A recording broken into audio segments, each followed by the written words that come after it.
Okay, so now we have come to the last part of this chapter, that is chapter 4, and now the topic is basically displacement reaction, right? Displacement reaction. But for understanding displacement reaction, you have to understand a small diagram that is being given in your book, right? And the diagram is basically your reactivity series.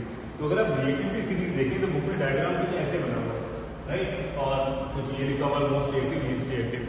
अब इसका मतलब क्या है? Basically reactivity series is a list of all the metals. Reactivity series the list of all the metals, जितने metals हैं उन metals को हम लोगों ने अरेंज करके रखा हुआ है. बस इसमें एक एक्सेप्शन ये है कि अगर आप यहाँ पे ध्यान से देखें, हाइड्रोजन जो देके रखा हुआ है, हाइड्रोजन तो यहाँ पे नॉन मेटल है, तो हाइड्रोजन के साथ रिएक्शन कराई गई and depending upon that decide किया गया इसकी रिएक्टिविटी ज्यादा है. तो उस बेसिस पे हम लोगों ने रिएक्टिविटी सीरीज बना के रखी हुई है. अब जो इस सीरीज में सबसे ऊपर आ रहा है, जैसे कि पोटेशियम आपको दिखाया जा रहा है, वो क्या होगा? सबसे ज्यादा रिएक्टिव होगा, विग्रस होगा, बहुत रैपिडली रिएक्शन करने वाला है. और जितना हम धीरे धीरे इसमें नीचे आते जा रहे हैं, वही tendency to react, vigorously react करने की टेंडेंसी जो है वो क्या होती जाएगी? धीरे धीरे आपकी कम होती जाएगी. अब इसमें बस ये हमें ये ध्यान देना है कि जो ऊपर है वो ज्यादा रिएक्टिव है, जो नीचे है वो क्या है? थोड़ा कम रिएक्टिव है. सॉरी.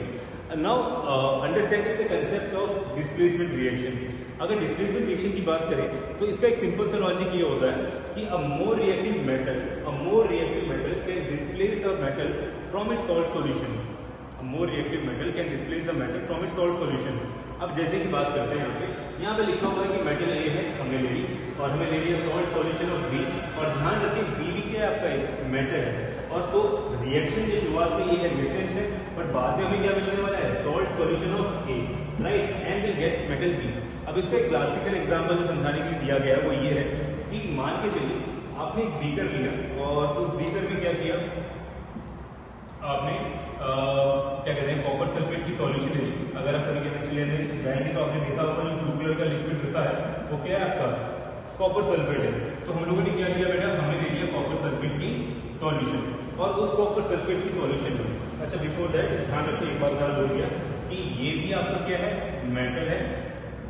और ये भी क्या है? आपका कॉपर भी क्या है? आपका मेटल है. तो this is the salt solution of copper, again a metal, and this again we have a specific metal only.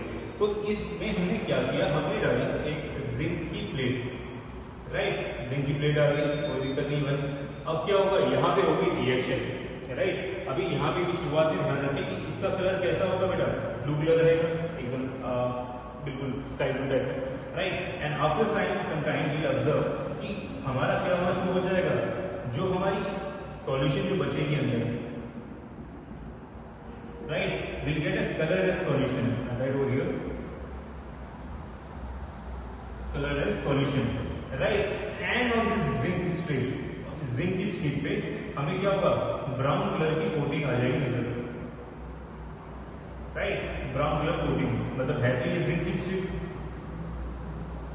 पता था किससे लिया होगा हमने, इससे ब्राउन कलर की कोटिंग आएगी. अब खुद सोचेगा यहाँ पे हो क्या रहा है,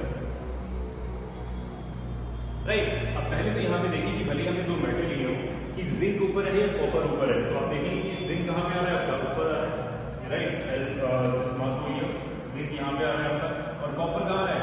यहाँ पे आ रहा है. तो जिंक ऊपर आ रहा है तो वी कैन से कि zinc is more reactive. Suppose zinc is more reactive, तो जिंक क्या करेगा? कॉपर को यहाँ से हटाएगा और खुद इसकी जगह ले लेगा और कॉपर को क्या कर देगा? बाहर कर देगा. समझिएगा, a more reactive metal will replace a less reactive metal from its salt solution and will form its own salt and will liberate the less reactive metal. भाई जो ज्यादा रिएक्टिव मेटल है वो कम रिएक्टिव मेटल को उसकी solution से हटाएगा, खुद उसकी जगह ले लेगा और क्या करेगा? जो लेस रिएक्टिव मेटल है वो बाहर आ जाएगी.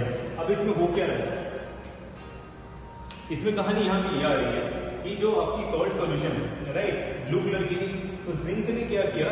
जब ये जिंक की स्टेप इससे रिएक्ट करी होगी तो जिंक की स्टेप इससे रिएक्ट करने के बाद में कॉपर को हटाएगा, राइट, और खुद क्या बन जाएगा? अब आपने कहा ये सॉल्यूशन कलरलेस है, तो ये कलरलेस क्यों होनी है? क्योंकि ये सॉल्यूशन किसकी है बेटा? जिंक सल्फेट की है. And this brown colour coating is nothing but your copper. अब तो सोच के बताइएगा, इससे अलग से क्वेश्चन पूछेंगे अगर आप सोच के बताएं. अगर मैं कॉपर लेता और जिंक सल्फेट की सॉल्यूशन लेता और फिर ये रिएक्शन कराता, तो क्या मुझे कॉपर सल्फेट प्लस जिंक मिलता या नहीं मिलता? आपको सोच रहे हैं कि ये मैंने बनाई हुई है, बट ये रिएक्शन पॉसिबल नहीं है। रीजन ये है कि कॉपर जो यहाँ पर देके रखा हुआ है वो नीचे है और जिंक कहाँ आ रहा है बेटा आपका ऊपर, तो कॉपर कभी जिंक को डिस्प्लेस नहीं कर सकता। Right, that's it from this chapter guys, thank you.